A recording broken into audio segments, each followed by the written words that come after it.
Shri Ganeshaya Namaha. Om Shri Saraswatyai Namaha. Om Shri Gurubhyo Namaha.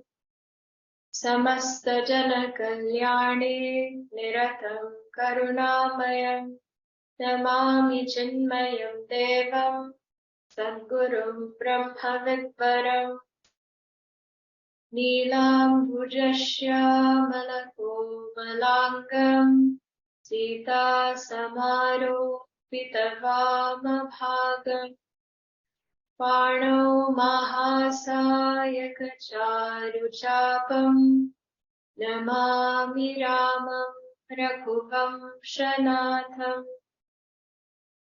Atulita Baladhamam Hema Shaila Bhadeham Tanujavana Krishanum Yani Namagraganyam Sakala Guna Nidhanam Vanarana Madhisham Raghupati Priya Bhaktam Vatajatam Namami.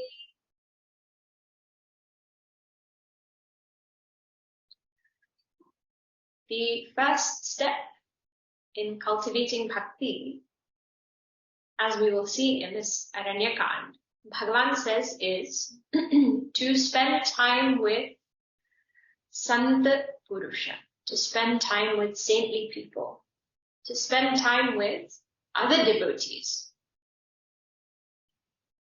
And as we go through this Aranyakanda, we have the great fortune of meeting all sorts of devotees who offer their seva, who offer their love, who offer their stutis to Bhagavan. And here we have been seeing this most touching, most really sweet meeting of Bhagavan with Sutikshna, the disciple of Agastya Rishi, who is so fortunate that he is granted the vision of Bhagavan in his mind, and he is then granted the physical vision of Bhagavan in front of him, and he is then embraced by Bhagavan. And having welcomed Bhagavan to his ashram, this Sutikshna-ji offers puja and then begins to praise Bhagavan. And as we have seen in some of these shlokas after doha 10, he describes Bhagavan in so many different ways. He offers prostration, salutations, and then he asks, may that Rama protect us. So this prayer is not only for himself. This prayer is for all of us. Ratu naha, he says. Ratu salam no means naha. And that means, may he protect all of us. And in this, we see the large-heartedness of saints. Saints include everybody in their thinking. We had seen at the beginning of this Ramcharitmanas itself that when Tulasidas begins, he offers pranams not only to all saintly people, but to Dushta Jana as well, to all wicked people. He says, may they not be unhappy with this and therefore interfere.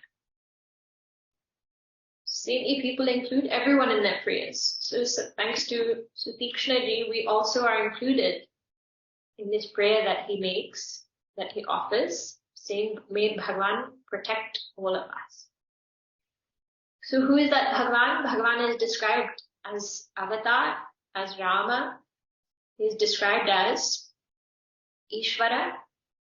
He is described as that supreme truth, which is beyond all speech, beyond thought.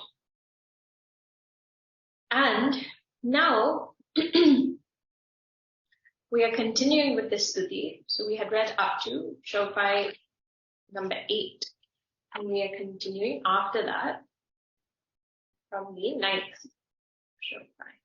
after doha 10 in Aranyakanda. Now Sutikshna ji says to Bhagavan, Jadapi Biraja Vyapaka Avinasi. Even though you are of this nature. What is that? Viraja means you're free from all agitation. Vyapaka, you are all pervading. Avinashi, you are changeless and without death, destruction. Sabake Hridaya Nirantara Vasi, and you are residing in the hearts of all. In other words, even though you have this nature as the unchanging, unconditioned, unqualified truth, tadapi, even then, Anuja Shri Sahita Karari Basatu Manasi Mama Kananachari. Even then, along with your younger brother, and Shri means, yes, Sitaji, O Karari, Basatu Manasi Mama, please remain in my mind, Kananachari, the one who is moving around in the forest. This we will see when we see Agastya Muni's dialogue with Bhagavan. Both are very well aware of Bhagavan's true nature. Both know that Rama is not prince. Rama is that supreme, unconditioned, unqualified truth. And yet, Sutikshna ji says, I would like you to remain in my heart in this form, not as that formless truth, but in this particular form with Lakshman and with Sita ji. Please remain in my mind. When any devotee develops such a relationship with their Ishta, then that devotee develops this desire to see Bhagavan only in that form.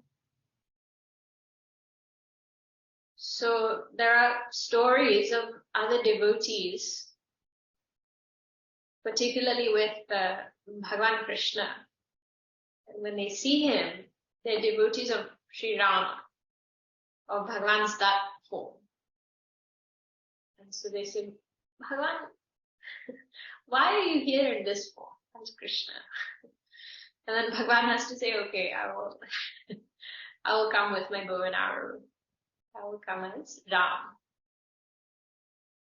That love is so much, that love is of this particular kind, that only that form is what makes that devotee happy. Knowing the supreme truth, knowing Bhagavan's true nature. It's a very sweet sort of transaction and relationship. He says, Sutikshna says, Bhagavan, only those whom you allow know you. Saguna aguna ura antara jami.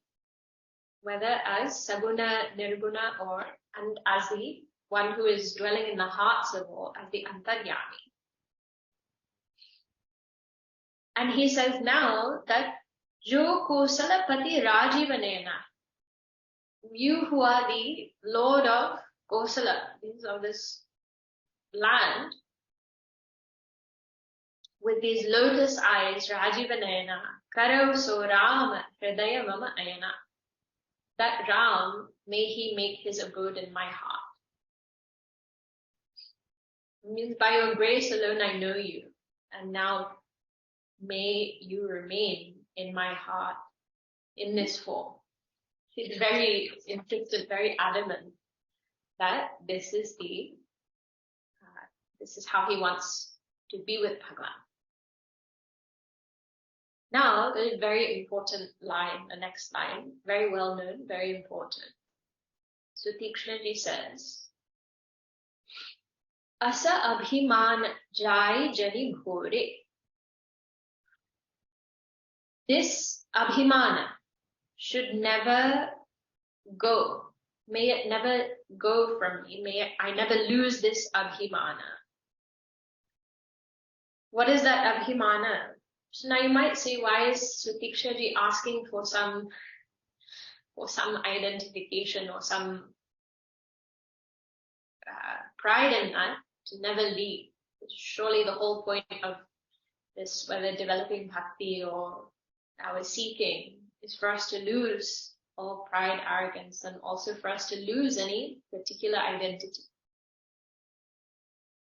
So at the highest level, what is required is we lose all limited identity. We lose all identities associated with this body, this mind. But for most of us, that is not easily done. It's not easy to give up this limited personality. Not easy to give up the idea that I am this person. And therefore, there are some identities which we can take on, which are more beneficial for us than others. And so what Sutikshna ji says here is, may I never lose this abhimana. What is that? Main sevaka Raghupati pati mute. That I am a sevaka, and Raghupati means Lord Rama is my pati. He is my master whom I serve. If we have to maintain any abhimana, any identity in this world, then this is what it should be. That I am simply a servant and Bhagavan is my master. With this identity, it's difficult to go wrong. If we understand it and if we really feel that this is our abhimana, then we are protected from so many things in this world. It's so easy to slip into different identities. And as soon as we do that, we are pulled in so many different directions by this world. There is no need for us to provide more distractions to our mind, because even if we don't, we are given so many. And so what is said here is, if at least I can maintain this thought that I'm here in this world just to serve Bhagavan in whatever way that I can, in whatever way that I am capable, then that idea is one that we should hold on to. Instead, we become proud that, oh, I am the boss of so-and-so, or I have won this many awards, and I have published this many books, and I'm this famous, this many people know my name. Such abhimana comes to our mind. And as soon as we give in to those, as soon as we start cultivating those abhimanas, we lose out on our relationship with Bhagavan. So here, what is being said, that this is the identity that one should hold on to. I am a sevaka, and Bhagavan is my Swami.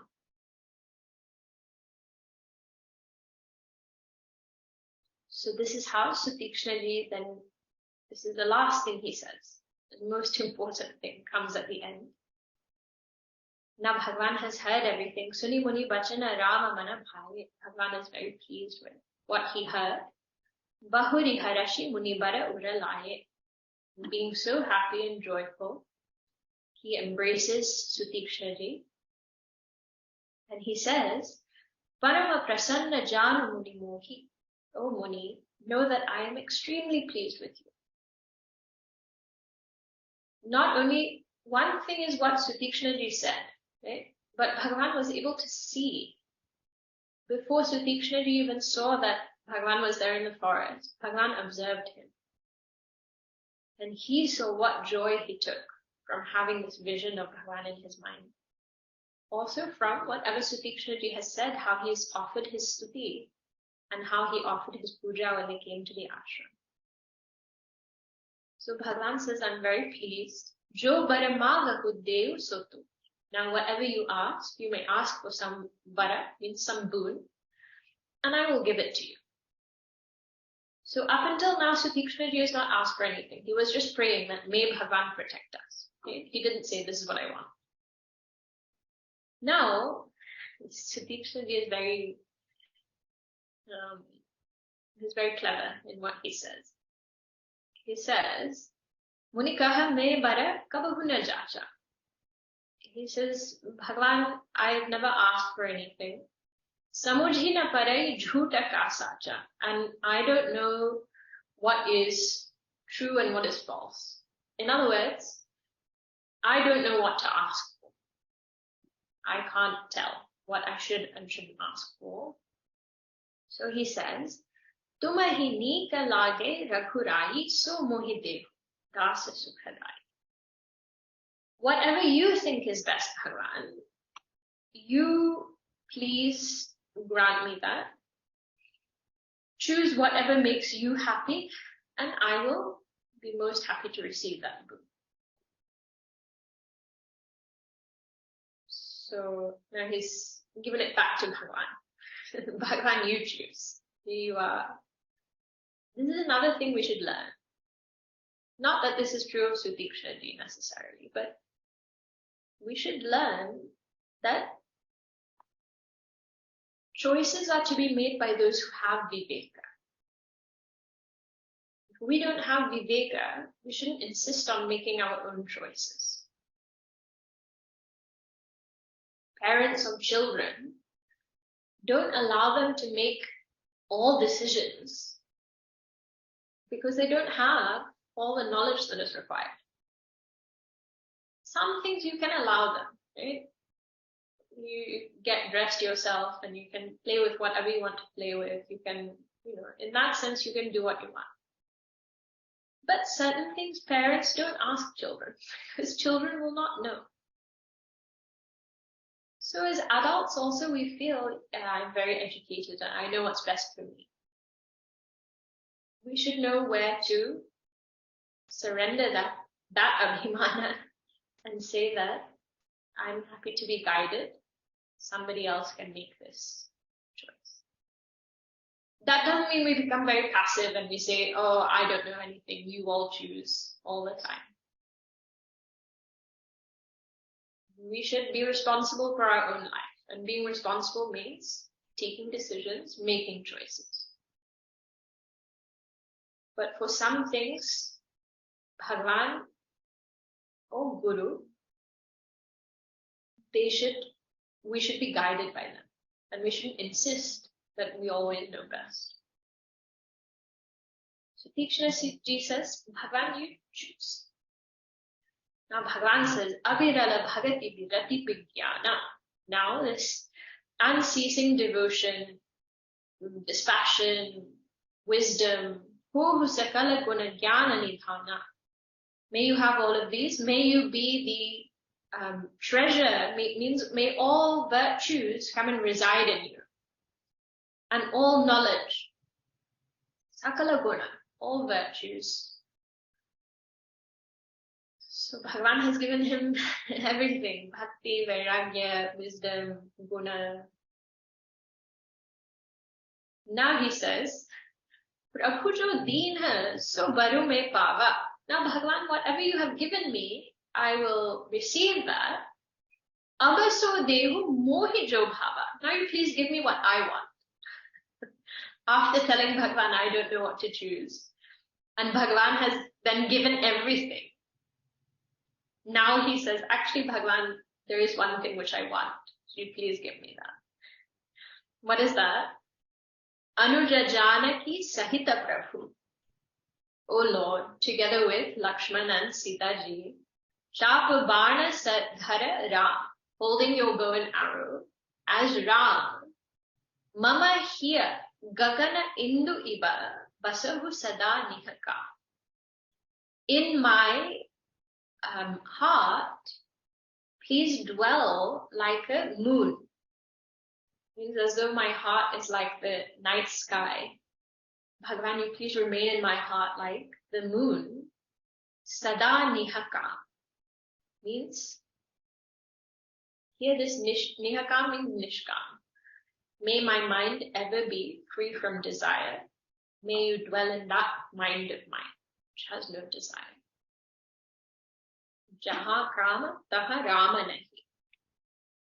Where there is kama, Bhagavan will not come. So he says, Sada niha kama. My mind is free from desire. May you reside there. May you dwell there. So very nicely, he has gotten Bhagavan to give him a vara, a boon, and he also gets to ask for now what he wants.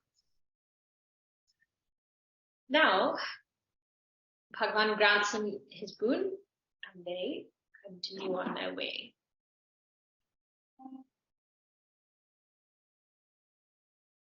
So Sutikshnaji asked for his boon, and Bhagavan says, Evamastu, may it be so.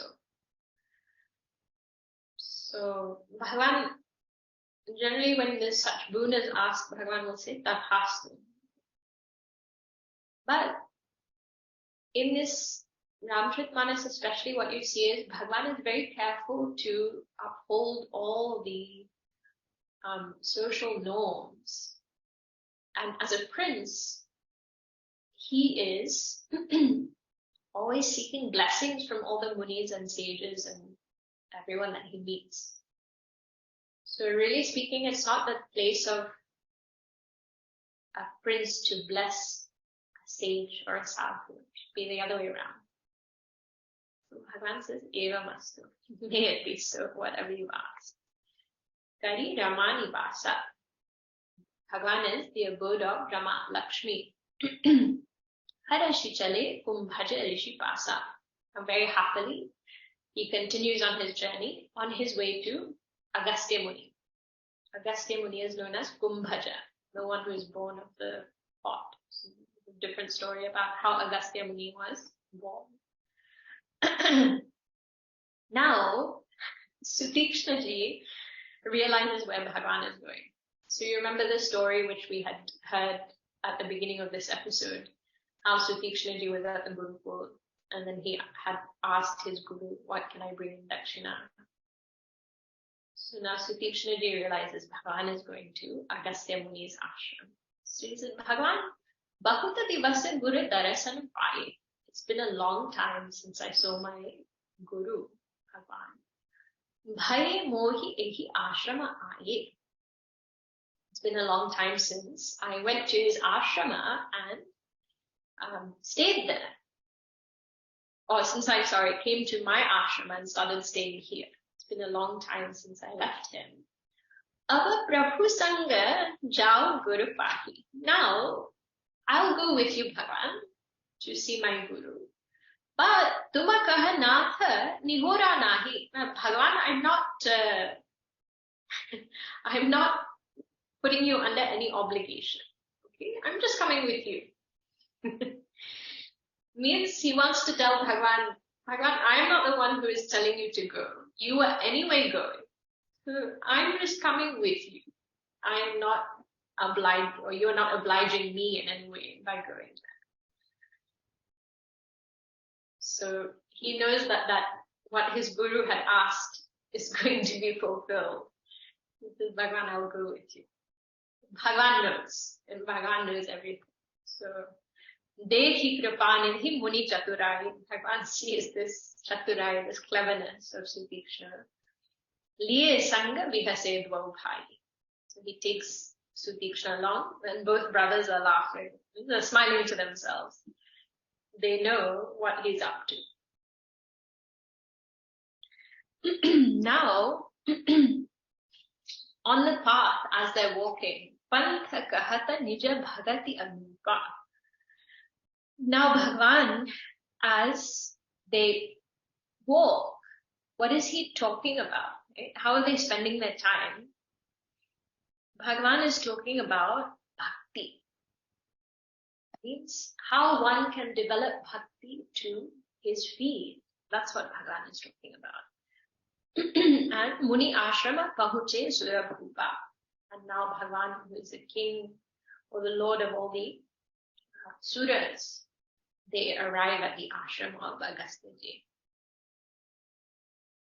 So this also we'll see in Aranyakanda. Because at every moment, whether they are traveling or they're just sitting somewhere, what do they choose to spend their time in? And always you'll see they are in satsang. They don't spend any time talking about, oh, remember when we were in Ayodhya and we used to be able to enjoy such luxuries in the palace and we were sleeping on such nice comfy beds. Now we're sleeping on the ground. There's no food, no delicious food, etc. They're not talking about any of these things. Bhagavan is talking about bhakti. And we'll see after this teaching that is given. And also Bhagavan is, as he's talking about bhakti, he's also talking about all bhaktas. Because by praising devotees, when that praise comes from Bhagavan, we start to understand how precious and how important those devotees are. We start to understand what kind of value we should be ascribing in our mind, that we shouldn't be casual or take it for granted. So this is what Bhagavan talks about. And as they're talking, they reach the ashram of Agastya Muni. Now Agastya Muni, Turata Sutikshana Guru Pahikaya. Immediately Sutikshana goes to his guru and Kari Dandavata Kahata Asabhayav. And now he falls at his feet like a danda. And he says, because Agastya Muni must be wondering, what is he doing here? I told you not to come until you had brought Rama. So he falls at his feet. He says, Natha Kosaladhisa Kumara, I Milana Jagata Adhara. Oh Lord, the Supreme Lord of Kosala means the king of this Kosala Desh, right? This is what this land is called, Kosala. Kumara, the sons of Dashrath, in other words. I Milana Jagata Adhara. They have come to see you. So this Jagata Adhara is description of Dashrath Maharaj actually. He was so great that he is described in this way. Now Sutikshana ji says, Rama Anuja Sameta Vaidehi, in case you didn't guess, who are the two sons of Dashrath Maharaj. Rama, along with his younger brother and Vaidehi. Nisidina Deva Japata Hahujehi, whose name you are constantly repeating day and night. They have come to see you. Now Agastya Muni, as soon as he hears this, so he Turata Uthi Dhaye, immediately he jumps up and he runs to where Bhagavan is. He is not a young man by any means, but he hears that Bhagavan has come, so he runs towards him. Hari Biloki Lochana Jalachaye, and seeing Bhagavan, his eyes are filled with tears. Muni Pada Kamala Pare Dvau Bhai, and now both brothers, they fall at Agastya Muni's feet. Rishi Ati Preti Liye Uralai, and Agastya Muni is very happy to pick them up and embrace them with great love and affection. Then Sadara Kusala Puchi Muni Gyani, and this Muni, he asks them how they are, etc. Kusala Puchi, Asana Bara Baithare Ami, and he asks for best asana to be brought so that they can sit down. Puni Kari Bahu Prakara Prabhu Puja, and again he does puja in many different ways of Bhagavan. Because Agastya Muni again has recognized that this is not just Ram, Prince of Ayodhya, this is Bhagavan. This is the Supreme Lord. Mohi Sama Bhagyavanta Nahi Duja. He says, there is no one who is as fortunate as I am, that Bhagavan has come to his ashram. Now, Agastya Muni was not the only one there. There were other munis also. Jaha lagi rahe apara muni brinda, all other munis who were there, who had come. Hare she saba biloki sukhakanda. They were all extremely delighted to see this. Sukhakanda, Bhagavan is the source of all bliss, of all joy. And now as Bhagavan is sitting there, Muni Samuha Maha Baithe, Sanamukha Sabaki Or, and he sits. Tulasidas says something very interesting. He is sitting, and as though he's facing all of them. So Bhagavan in this form has only one face, two eyes. But every Muni is feeling as though Bhagavan is looking towards us. This is Bhagavan's Leela. He makes himself appear in that way. Everybody feels Bhagavan is seeing us.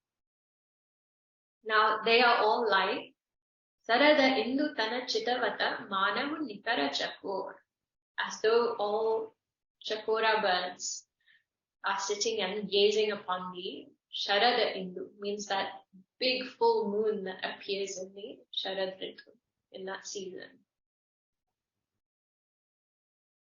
So they're all just looking at him and fixated. Now, Bhagavan speaks to Agastya Muni. Tava Raghuvira Kaha Muni Pahi. Tumasana Prabhu Durava Kachunahi. He says, oh Lord, I have nothing which I want to sort of conceal from you. You know everything. Tumajanahu Jehi Karana Ayam. You know for what reason I have come here. Means you know everything that happened in Ayodhya. You know also what is my purpose in being in the forest, etc. Tate tatana kahi samujhayo. For that reason, I'm not explaining too much about what my purpose is. Tat here means father. So Bhagavan is referring to him as a father. Now he says, Abaso mantra dehu prabhu mohi, jehi prakara marau muni drohi. Now he says, oh Lord, please give me that mantra by which I am able to destroy or to defeat that one who hates all the munis. In other words, he is referring to Ravana. And now how this is explained, why does he use the word mantra? Because he's asking for advice on how he should kill Ravana. But he uses the word mantra. So this is explained in this way, that all those other munis were sitting, right? And everybody was just looking at Bhagavan. Bhagavan wanted to speak to Agastya ji, just the two of them. So now when the other sages, they hear Bhagavan asking Agastya Muni for a mantra, then they think he is about to give some mantra diksha. And whenever any diksha is given, mantra diksha, it should be done in private, because nobody else has to be there to witness. So Bhagavan says this, and for that reason they all look at each other and they say, okay, let's go. And now Bhagavan is able to speak to Agastya ji in private one-on-one. So what Agastya ji says to Bhagavan, that we'll see next. Om Purnamada Purnamidam Purnat Purnamudachyate Purnasya Purnamadaya Purnameva Vashishyate. Om Shanti Shanti Shanti. Harihi Om Shri Gurubhyo Namaha. Harihi Om.